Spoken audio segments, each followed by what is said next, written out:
ओम सूर्याय नमः। नमस्कार दोस्तों, स्वागत है आपका हमारे यूट्यूब चैनल में। आज की इस वीडियो में हम सूर्य देवता के कथा के बारे में जानेंगे और साथ ही रविवार व्रत की पूजन विधि के बारे में जानेंगे। रविवार सूर्य देवता की पूजा का वार है। जीवन में सुख समृद्धि, धन संपत्ति और शत्रुओं से सुरक्षा के लिए रविवार का व्रत सर्वश्रेष्ठ है। रविवार का व्रत करने और कथा सुनने से मनुष्य की सभी मनोकामनाएं पूरी होती है। मान सम्मान, धन, यश तथा उत्तम स्वास्थ्य मिलता है। आइए जानते हैं इसकी पूजन विधि के बारे में। सूर्य का व्रत 1 वर्ष या 30 रविवारों तक अथवा 12 रविवारों तक करना चाहिए। रविवार को सूर्योदय से पूर्व बिस्तर से उठकर शौच व स्नान आदि से निवृत्त होकर स्वच्छ लाल रंग के वस्त्र पहने। उसके बाद घर के ही किसी पवित्र स्थान पर भगवान सूर्य की स्वर्ण निर्मित मूर्ति या चित्र स्थापित करें। इसके बाद विधि विधान से गंध पुष्प आदि से भगवान सूर्य का पूजन करें। पूजन के बाद व्रत कथा सुनें। व्रत कथा सुनने के बाद आरती करें। सूर्य भगवान के मंत्र का जप करें। जप के बाद शुद्ध जल, रक्त, चंदन, अक्षत, लाल पुष्प और दूर्वा से सूर्य को अर्घ्य दें। सात्विक भोजन व फलाहार करें। भोजन में गेहूं की रोटी, दलिया, दूध, दही, घी और चीनी खाएं। रविवार के दिन नमक नहीं खाएं। आइए अब कथा शुरू करते हैं। रविवार व्रत की पौराणिक कथा के अनुसार प्राचीन काल में एक बुढ़िया रहती थी। वह नियमित रूप से रविवार का व्रत करती। रविवार के दिन सूर्योदय से पहले उठकर बुढ़िया स्नान आदि से निवृत्त होकर आंगन को गोबर से लिपकर स्वच्छ करती। उसके बाद सूर्य भगवान की पूजा करते हुए रविवार व्रत कथा सुनकर सूर्य भगवान का भोग लगाकर दिन में एक समय भोजन करती। सूर्य भगवान की अनुकंपा से बुढ़िया को किसी प्रकार की चिंता एवं कष्ट नहीं था। धीरे धीरे उसका घर धन धान से भर रहा था। उस बुढ़िया को सुखी होते देख उसकी पड़ोसन उससे जलने लगी। बुढ़िया ने कोई गाय नहीं पाल रखी थी, अतः वह अपनी पड़ोसन के आंगन में बंधी गाय का गोबर लाती थी। पड़ोसन ने कुछ सोचकर अपनी गाय को घर के भीतर बांध दिया। रविवार को गोबर न मिलने से बुढ़िया अपना आंगन नहीं लीप सकी। आंगन न लीप पाने के कारण उस बुढ़िया ने सूर्य भगवान को भोग नहीं लगाया और उस दिन स्वयं भी भोजन नहीं किया।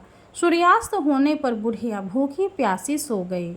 प्रातः काल सूर्योदय से पूर्व उस बुढ़िया की आंख खुली तो वह अपने घर के आंगन में सुंदर गाय और बछड़े को देखकर हैरान हो गए। गाय को आंगन में बांधकर उसने जल्दी से उसे चारा लाकर खिलाया। पड़ोसन ने उस बुढ़िया के आंगन में बंधी सुंदर गाय और बछड़े को देखा तो वह उससे और अधिक जलने लगी। तभी गाय ने सोने का गोबर किया। गोबर को देखते ही पड़ोसन की आंखें फट गई। पड़ोसन ने उस बुढ़िया को आसपास न पाकर तुरंत उस गोबर को उठाया और अपने घर ले गई तथा अपनी गाय का गोबर वहां रख आई। सोने के गोबर से पड़ोसन कुछ ही दिनों में धनवान हो गई। गाय के प्रतिदिन सूर्योदय से पूर्व सोने का गोबर किया करती थी और बुढ़िया के उठने के पहले पड़ोसन उस गोबर को उठाकर ले जाती थी। बहुत दिनों तक बुढ़िया को सोने के गोबर के बारे में कुछ पता ही नहीं चला। बुढ़िया पहले की तरह हर रविवार को भगवान सूर्य देव का व्रत करती रही और कथा सुनती रही। लेकिन सूर्य भगवान को जब पड़ोसन की चालाकी का पता चला तो उन्होंने तेज आंधी चलाई। आंधी का प्रकोप देखकर बुढ़िया ने गाय को घर के भीतर बांध दिया। सुबह उठकर बुढ़िया ने सोने का गोबर देखा, उसे बहुत आश्चर्य हुआ। उस दिन के बाद बुढ़िया गाय को घर के भीतर बांधने लगी।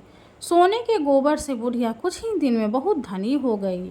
उस बुढ़िया के धनी होने से पड़ोसन बुरी तरह जल भुनकर राख हो गई और उसने अपने पति को समझा बुझाकर उसे नगर के राजा के पास भेज दिया। सुंदर गाय को देखकर राजा बहुत खुश हुआ।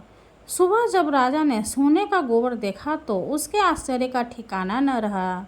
उधर सूर्य भगवान को भूखी प्यासी बुढ़िया को इस तरह प्रार्थना करते देख उस पर बहुत करुणा आई।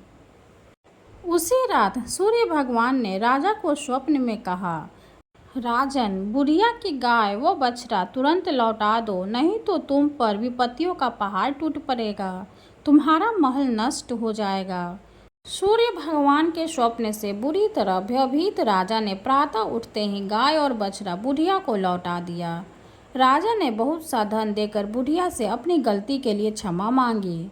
राजा ने पड़ोसन और उसके पति को इस दुष्टा के लिए दंड दिया। फिर राजा ने पूरे राज्य में घोषणा कराई कि सभी स्त्री पुरुष रविवार का व्रत किया करें। रविवार का व्रत करने से सभी लोगों के घर धन्य धान से भर गए। रास्ते में चारों ओर खुशहाली छा गई। स्त्री पुरुष सुखी जीवन यापन करने लगे तथा सभी लोगों के शारीरिक कष्ट भी दूर हो गए। कथा समाप्त हुई। अगर आप कथा पढ़ नहीं सकते हैं तो आप कथा सुन भी सकते हैं। सुनने से भी आपको उतना ही लाभ मिलेगा जितना आपको पढ़ने से मिलेगा। वीडियो अगर अच्छी लगे तो लाइक कर दें, चैनल को सब्सक्राइब कर दें। धन्यवाद।